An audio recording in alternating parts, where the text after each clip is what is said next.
mes boss queens, ignorez mon cocotier.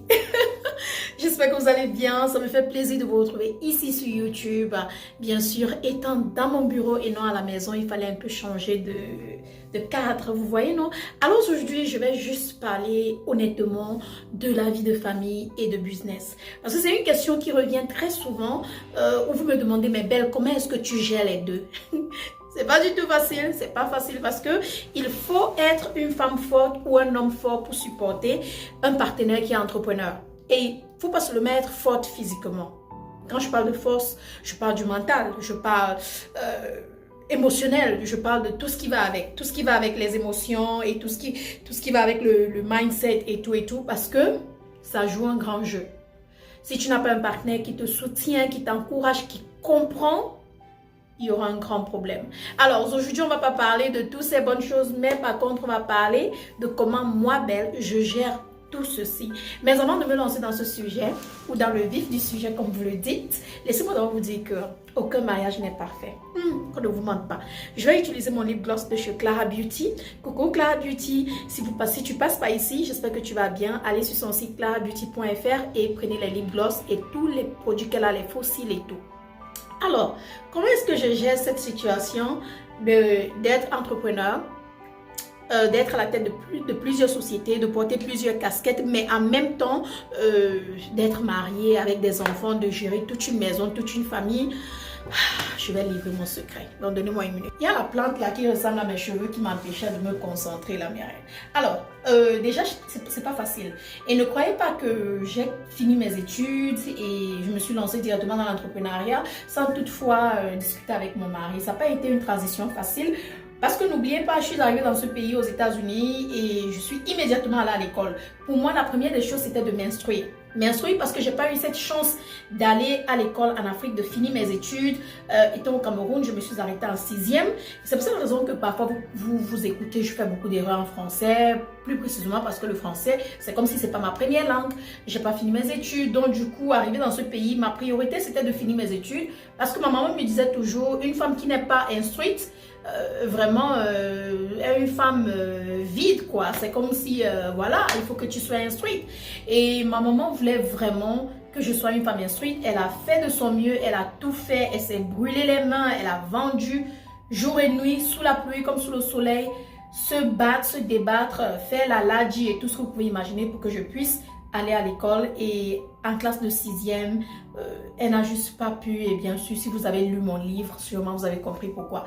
Mais on ne vient pas parler de mon histoire du passé. C'était juste une parenthèse pour vous dire la raison pour laquelle je voulais vraiment m'instruire quand je suis arrivée dans ce pays. Alors j'arrive dans ce pays, je me focalise sur mes études immédiatement de 2010, quand je suis tombée enceinte, 2009 déjà. Après, je tombe enceinte de mon fils. Et après, je suis obligée d'arrêter. En 2010-2011, je recommence encore avec les cours d'anglais qui me prennent environ 2 ans parce qu'il fallait que je m'améliore bien. Ensuite, je vais à l'école de 2012 jusqu'à 2018. J'étais sur les bancs. On va compter 12, 13, 14, 15, 16, 17, 18, 6 ans. 6 ans sur les bancs pour avoir un master en sciences. Ça n'a pas été facile. Mais comme on dit, qui à la fois peut le faire. Moi, je vais dire 7 ans, parce que c'est de 2012 jusque là, 7 ans. Et ça a été difficile, le fait d'avoir les enfants, de tomber enceinte, d'arrêter, de faire YouTube, de faire ci, de faire ça. Parce que entre-temps, je faisais autre chose. Entre-temps, je travaillais comme nounou. Entre-temps, je jonglais plusieurs choses à la fois. Mais j'avais cette soif de réussir et cette détermination qui m'empêchait de même penser à abandonner. Même pendant ma grossesse avec ma 2e fille, j'ai travaillé tous les jours jusqu'au jour où je suis allée accoucher. Quand je suis allée accoucher, là, j'étais au travail. Donc, quand j'ai accouché ma fille, non seulement j'étais au travail, j'étais encore à l'école, je faisais YouTube, donc je faisais tout ça à la fois. Et quand je finis mes études, et au moment où je suis supposée jouir de toute la souffrance des études et tout ce que j'ai fait, j'abandonne carrément pour me lancer dans l'entrepreneuriat. C'est un clic dans la tête de mon mari, genre, baby girl, girlfriend, what are you thinking of? What the hell are you doing? Like, come on, you got to explain what's going on, tell me. Donc, Mon mari était surpris, il me dit, mais qu'est-ce qui se passe? Ça, c'est ce que tu voulais toujours aller à l'école, tu voulais travailler, tu voulais ci, tu as fait nounou, tu as fait aide infirmière, tu as tout fait, tout ce qu'on peut imaginer, tu as fait. Et maintenant que tu as l'opportunité de travailler dans des hôpitaux et d'avoir un grand poste, tu veux te lancer dans une activité dans laquelle tu ne sais même pas si ça va donner. Et ça, c'est un gros peut-être, hein, ignorez ma peur, ça c'est un gros peut-être. Donc, pour moi, c'était comme une vision. Pour moi, c'était comme quelque chose dont Dieu avait mis devant mes yeux. Et je pense honnêtement parlant que Dieu a voulu que je fasse mes études parce qu'il voulait que j'aie cette expérience pour pouvoir mieux être informée dans mon business. Et étant mieux informée, je saurais mieux expliquer les choses et mieux parler à la jeune génération qui me suit. Parce que sans cette expérience, dirais-je, éducationnelle, je sais pas, sans cette expérience d'école et tout, je n'allais pas être à la hauteur de faire les choses que je fais aujourd'hui dans mon business. Je pense que parfois, Dieu nous met quelque part juste pour nous donner la force, l'inspiration, nous transformer, nous informer et ensuite pour nous déposer quelque part. Pour moi, c'est ce que je pense. Et comme je suis une femme qui aime prendre des risques, j'aime prendre les risques. Pour moi qui ne risque rien à rien, je suis très ouverte d'esprit, je suis toujours prête à tenter, à essayer, à me lancer et tout. J'ai dit à mon mari, non, c'est quelque chose que j'aime faire, je veux le faire. Et c'est depuis longtemps que je parle d'hygiène intime sur ma plateforme, sur YouTube en 2014. J'ai commencé avec comment bien prendre soin de son crypto et tout. Et je lui ai dit, voilà, c'est ce que je veux faire. Je veux vendre des produits intimes, je veux faire ci, je veux faire ça. Ça n'a pas été facile, il m'a soutenu, mais je constatais que le soutien n'était pas à 100% en cette époque-là. C'était comme ça dansait un peu parce que le gars ne comprenait pas ma folie et il savait qu'étant infirmière, je peux me faire dans les 6 000, 7 000 dollars le mois, après les impôts, hein, 4 000 dollars le mois. Et je veux laisser ça pour quelque chose qui ne rapporte même pas encore 1 000 dollars le mois. Donc le gars ne comprenait pas. Le gars était juste genre, what? Il ne comprenait pas. Mais j'avais cette vision, j'étais folle amoureuse de mon projet. J'avais cette vision, comme je vous ai parlé de vision dans ma dernière vidéo, j'avais cette vision dont personne d'autre ne voyait. J'étais déchaînée, déterminée. Je savais ce que je voulais, je savais où j'allais. Et je me suis dit, ça donne, ça gâte, ça gâte. En tout cas, j'ai mon diplôme, je peux toujours retourner au travail. Ne sachant pas que le projet dans lequel je me lançais, je n'allais jamais retourner au travail. Bon, on ne dit jamais, hein. On ne dit jamais. Never say never, on ne sait jamais.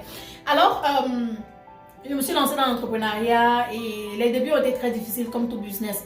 Les débuts ont été très très difficiles. Je ne vais pas mettre la liste de tout ce qui s'est passé. Vous connaissez déjà à peu près. Mais à part ça, même en matière de business naturel, les débuts ont été très très difficiles. Mais j'ai persisté. La persévérance, je vous ai dit ça, la persévérance c'est la clé. Je savais que je ne vais pas réussir immédiatement. Ça a été difficile. Est-ce que ça a affecté ma relation? Absolument oui. Ça a affecté mon mariage parce que quand je n'avais pas assez d'argent pour aider à faire certaines choses ou à couvrir mes propres factures, il fallait que je demande à mon mari et du coup il me regarde avec un coin d'œil du genre, tu as laissé un travail pour ça et maintenant tu me demandes l'argent et tout. Mais il me donnait, mais il me regardait comme ça, mais il me donnait. Vous voyez? Et du coup, j'ai juste continué à le faire et aujourd'hui, comme vous pouvez bien le voir, je suis dans l'entrepôt Belle Secret, j'ai acheté l'immeuble entier, mon mari a pris sa retraite, il m'aide ici à la société, il fait beaucoup de choses, il m'aide avec beaucoup de choses et en fait, c'est ça quoi, c'est ça le parcours. Mais est-ce que ça a été facile pour qu'il accepte? Non, le début, les départs ont été... Le début a été catastrophique, difficile.